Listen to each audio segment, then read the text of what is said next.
বিশেষ দিনগুলো আসলে বিশেষভাবেই উদযাপন করা উচিত সবাইকে নিয়ে আনন্দের সাথে। বৈশাখ আসলে অনেক বছর পর এই বাঙালির আমেজটা আজকে অনেক বছর গত কয়েক বছরে খুব একটা এভাবে উদযাপন করা হয়নি, কিন্তু অনেক বছর পর এবার আসলেই খুব উৎসবপূর্ণ পরিবেশে বৈশাখ উদযাপিত হচ্ছে। বাঙালিরা সবাই যে যার যার জায়গা থেকে পরিবার পরিজন বন্ধু বান্ধব নিয়ে এসেছেন, ব্যাপারটা খুবই ভালো লাগছে।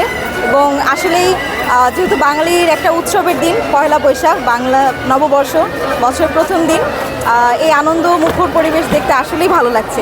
কারণ বিশেষ দিনগুলো আসলে বিশেষভাবেই উদযাপন করা উচিত সবাইকে নিয়ে আনন্দের সাথে। আসলে নতুন বছরের প্রার্থনা বলতে সবারই জীবনের যার যার নির্দিষ্ট লক্ষ্য উদ্দেশ্য থাকে। আমি প্রার্থনা করি যাতে আমার যে লক্ষ্য উদ্দেশ্য আছে নতুন বছরে যাতে আমি সেগুলো অর্জন করতে পারি, বাকিটা সৃষ্টিকর্তার ইচ্ছা। আজকের দিনের আসলে পরিকল্পনা বলতে এই যে সকালে রেডি হয়ে বের হওয়া, তারপরে যে সবার আনন্দ উৎসব দেখা, নিজেও সবার মাঝে আনন্দ ভাগাভাগি করে নেওয়া।